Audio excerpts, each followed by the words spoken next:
Мен Айтқожа Аяжан Есетқызы. Қазақстан Республикасы Ішкі істер министрлігі Бәрімбек Бейсенов атындағы Қарағанды академиясының 4-ші курс курсантымын. Қазіргі таңда диплом алдындағы оқу практиканы Талдықорған қаласының полиция басқармасында өтіп жатырмын. Ішкі істер органдарының қызметкері болу бұл антқа беріп болу. Біздің ең басты мақсатымыз қоғамдық қауіпсіздікті қамтамасыз ету.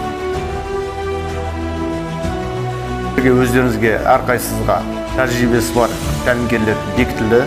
Олардың айтқандарын орындап, берілген тапсырмаларды уақытылы орындау қажет.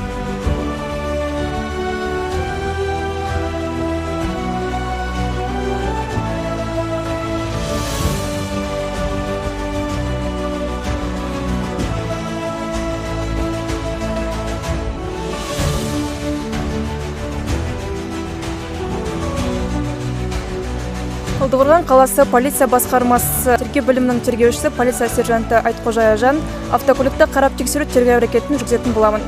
Тергеу әрекетін жүргізу бұрын біз қылмыстық процестік кодексінің 219, 220, 221 баптарын басшылыққа ала отырып, қарап тексеру хаттамасын толтыратын боламын.